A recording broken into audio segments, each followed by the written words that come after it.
باز یک بار دیگر سلام علیکم دوستان عزیز. کسی که ویدیو پیشتر من ندید تو جمع پروست ابزار کرده بودم که برای چیزای تورته خریدگیم. امروز سر میکنیم تورت پذیر. امروز در ماه یک شنبه هست 13 سپتامبر و ویدیو شاید که برای 14 یا اینکه 15 با من میخوام برای روز توسط ادریس یک تورت پزم از بس که هم دندانش کامتید هم مکتب رفت و یگان با پختگی نیست میخری تورتوی که چیز کریم خطیم بیوین یگان کورژوی бархатный ранги, красный бархат, да, میبینیم که چی میشه و همه شما نشون میتیم пошагово. ما با отдельно برای دیس пряники заказ کردم و пряник اومدن شاید که پگا بیان سرم نریزه. برای بیسکویت مومو در کار میشوم сливочное масло 220 грамм. ما همه را уже برکشیدم. شکر 395 گرم. دتا تخم در کوره.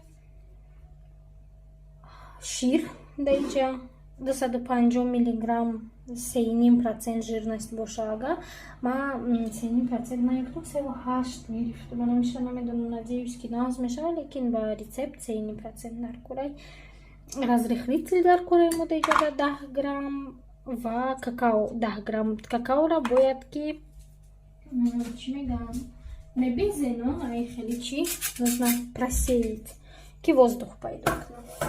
И краситель дар корму мешава. Ма рецепти красный бархатай, вали ма сурх намекнам, а мекнам ша кабут, барои ки тортика кабут мебием. Иджа ордам 395 грамм. Мо араваш мекнем рӯғана бо шакар. 395 грамм шакар, 220 грамм рӯған. Ҳамаира мекубим бо миксер.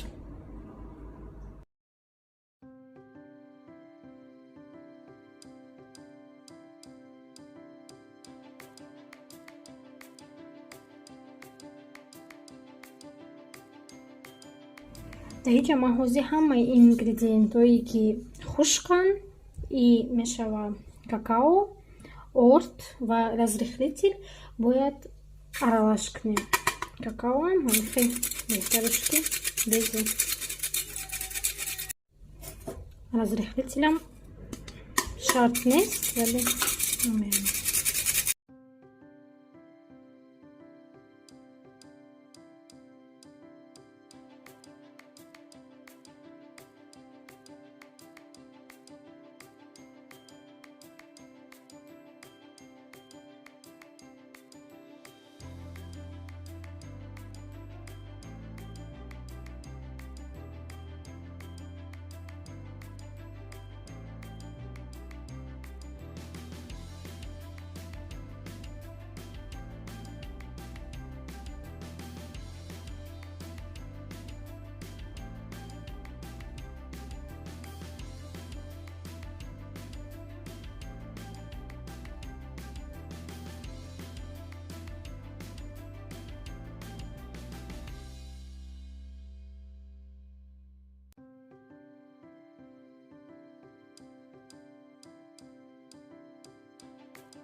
коржама мемонам дар духовка 150 градусда тақрибан 20 дақиқа ҳам хеле меистад, не ки бо шпажка қатъи мо бояд бинем ки пухт ё не. дӯстони азиз, ман фикр кардам ки дуюм бисквит ман охирин бисквит наметунам. Мегирам бисквити простой. Надеюсь, ки ҳардаш мазаш надежда туғри мегирам. барои бисквити оддӣ 24 сантиметр диаметра мода дар кор мешавад 6 та тухм, дар кор мешавад шакар 150 грамм, орд дар кор 200 грамм ва 2 қошиқи майда аз рихлитир.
бисквитҳои тортро ма пухтана тамом кардам. ҳозир мехоҳам пазам барои болои торт безе ё ин ки чӣ хеле ки мегӯянд меренга, ҳама ҳар хел мегӯяд зефир.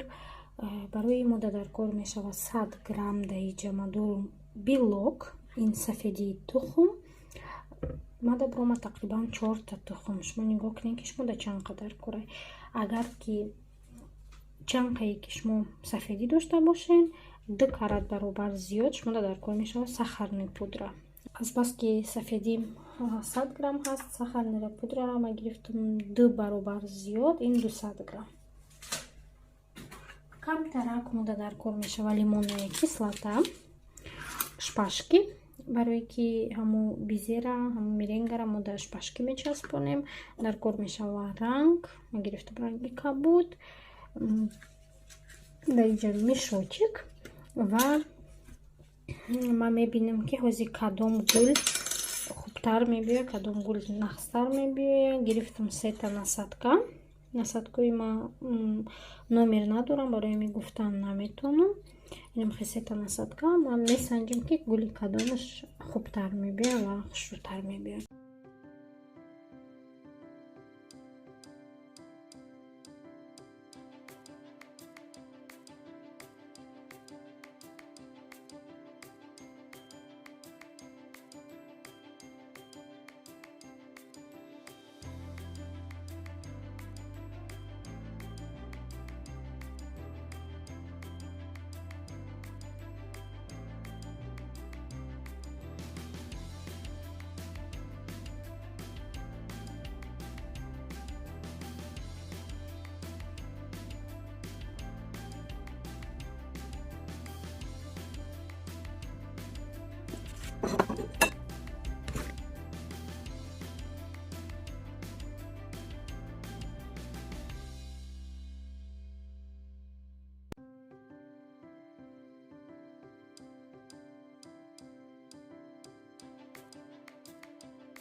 Боят мы ремонем до духовка до 70 градус.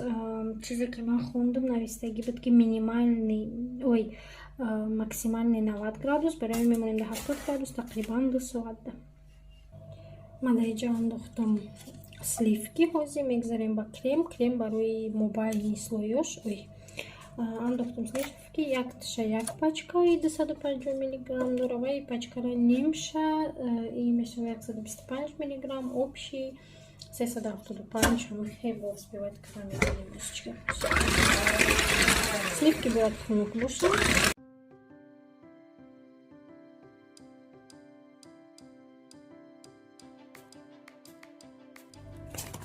А мы возьмем за сахарную пудру. В общем, сахарную пудру будет больше 3 столовые.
И она мехи, мисуэкати, мерава хози холодильник до пагасахар.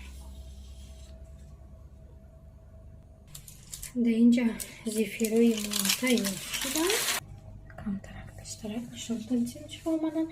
Ира моя камборкадам барами. Вот. Юрама мечнам дар бари торт. Ай гирдош. Бариш мегума. Точки я мою добрала деста. Заради телефони мам 6 соат ему сейш чори сахар бардым кне. Сев 58 номер пухтестам. Ина их формадан зефирако. Илюша мебинем ами дигим партияшам ки мондум али када мешкани хшу мебия. Ба выбор мекунам и хели вама вообще када не набудам неки бо. Барои санҷиш фикр мекунем ки хуш омада. Инами формочка. Ва и зефируам. На ҳеҷ камтарак слишком калон бад омад. Yine hamismada ma'qul shid, vale ма як бор ҳамира кушодам. Дидем часпид. Вақте ки вале напухта буд, ма хостам ки бардоштам ки не пуштакаш часпид. Вале пеши торт муняга уқа наметоба. Нош дига ҳамаш нағз пухтам. Мехоҳам гуфтан оиди лимонная кислотаро камтарак андозен. Ма камтар тришак омад. Мумкине ки даже бе лимонная кислота кардам. Ма як кор кардам. Ҳамаи торта гирифта инеҷа. Ҳам ранг кардам, ҳам чинданша. Ҳамаша съёмка кардагим. Вале сохранить накардам видеомо. Видеомо сохранить кардам, чхале кишид ки формати неправильный шид. Вообще хилосаки ужас просто. Инеҷа ҳамаро гирифтам кардам. Инеҷа даже штатив мондаги буд, съёмка дошт. И случайно назад ҷақшидам ки нест. Зиқшидам инехе матонам ага видеома восстановить мекунам, натонам ага вот охир процесс ҳамихе омад. Мехостам ки болош сафед биёне ки араваш камтар шид. Ҳамаи ҳамин процесс дар видео буд. Чихе чи и вот так вот. ҳозир ба инро роӣ мекунам холодильник ягон 30 дақиқа ё ин ки 1 соат. Баъд аз холодильник гирифта болоша украшать мекунам. У видеоям кур шид, запис нашид, зиқ шидам. Вале вақти зиқшавӣ нест. Кора давом медиҳем. Ман мехоҳам ки ёра камтарак блеск кунам. Дорум блески кабуд, блески сафед, камтар об дар формон мешавам ва щёткача.